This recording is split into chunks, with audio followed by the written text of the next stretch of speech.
I'm Kat Iniba, and you're watching Halo Halo, the show that spotlights our very own talent. And joining us today is author Mia Hopkins, who's released 4 books under her name, aside from all the compilations that she's done. She's a romance novelist and has a new book coming out June 28th titled Cowboy Player. Meet Mia Hopkins. Welcome, Mia. Hi, Kat. I'm very happy to be here. Thank you so much for being here. So you are a romance novelist, right? I am, yes. And I hear that you started several years ago as a part-time job, right?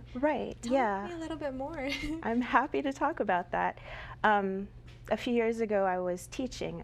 I was a full-time classroom teacher. I taught high school at a Catholic high school.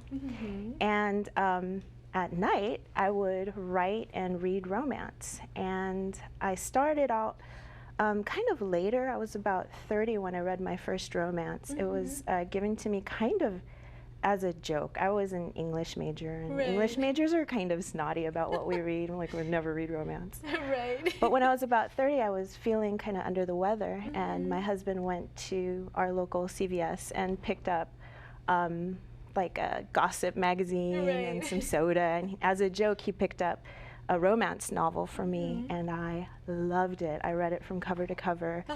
And earlier that year, someone had given me a Kindle, and I had never like plugged it in or taken a look, but I did after that. And just after that, just started reading romance novels back to back, and it became something that I loved.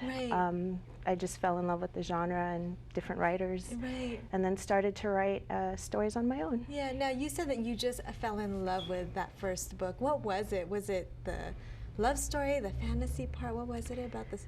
I think, like, as a literature teacher, as an English major, I mean, I read widely. I read everything that I could, but I had never picked up a romance. And something that distinguishes a romance from other books is that it has a happy ever after. And there was just something in my life at the time that I connected with. Something that is comforting about reading a story that has a guaranteed happy ending, you know? Like, it's like a way to escape reality almost. It's kind of like watching a movie. I think it just, I feel like reading romances kind of trains us to feel more optimistic in our lives. I don't know, it was a genre that spoke to me at the time. And you started doing erotic romance stories as well, right? And I remember you were telling me that's a little tough because I'm teaching at a Catholic school. Now tell us a little bit more about that. So I would be teaching, I'd be teaching, and at night would go home and read and write romance, but of a high heat level. There are all kinds of romances, all kinds, and one of the ways that there's a variety is in heat level. So like 50 Shades of Grey, heat level, BDSM heat level, versus kind of like inspirational sweet romances where the sexiest thing they'll do is hold hands or kiss. So there's a huge spectrum in between those two. And I started to just show more interest in the writers who kind of push the envelope in terms of heat and sexuality, and it just was a challenge as a writer to write about things that a lot of authors just kind of skip over in their books. Like, you'll see the couple going upstairs and they're like getting all romantic, and then it'll cut to the next morning. Like, I wasn't interested in that. You're like, I want details. Let's see what's going on here. So it became a challenge for me as a writer to write the things that I felt built the relationship a little bit more. Not just the emotional, but the physical as well. Now, you have a book coming out June 28th. I do, yes. It's titled Cowboy Player. It is. It's called Cowboy Player. Tell me a little bit more about Cowboy Player. Sure. Cowboy Player is the 3rd book in my Cowboy series. The series is called Cowboy Cocktail. And it's about 2 people who grew up on a cattle ranch in the Central Valley in California. And they grew up together as best friends all throughout their childhood. And at high school graduation, they part ways. My main character, Clark, stays in the small town, and my other main character, Melody, she moves away to go to college. And so the story picks up 8 years later when she's back in town. Her mother has passed away. She has to take care of her mother's estate. She has this little sister who she has to look after, who's just trouble Trouble on Wheels.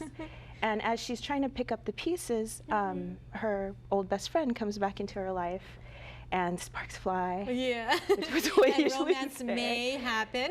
Romance will definitely happen. Other things happen. Like I said, it's a very high heat level. Right, so it's steamy. Very steamy. And so they have night together, and it's not just about the sex, it's about kind of navigating a changing relationship. Right. The trope or the kind of pattern that I like to follow is a friends to lovers story. And so, you know, what is the friend zone? Like, how do we navigate these waters? Yeah. And it was just, it's a fun story. Yeah. I really liked it. It looks like just you talking about it, I could tell that you had a lot of fun writing it. Oh my gosh. How long did it take for you to write? This particular story, it's like 2 or 3 books ago. Yeah. Like a lot of authors are on a schedule. So this one took about 3 weeks. Oh my gosh, that's it? Wow. Well, romance authors are really prolific. We write really fast in general. So 3 weeks for this story, and it's about, I want to say it's about 30,000 words, so it's more of a novella. Oh, wow. But yeah, and then a few months working with an editor to make sure I could get it in the right shape. Right. But yeah. Wow. And it is available, you said ebooks, right? This series is an ebook series, and it's available at all ebook retailers, and all the links will be on my website. Okay, nice. Now for more info on you and all of your projects, where can we go? My website is miahopkinsauthor.com, all one word. All of my social media is on there. I blog every week, and for more information about all my books, you can just go to the website. Okay, thank you so much, Mia. A pleasure having you here today. Thank you so much, Kat. Again, for more information on Mia and to check out all of her books and the one that's coming out June 28th, be sure to head to her website on the screen. We'll be back.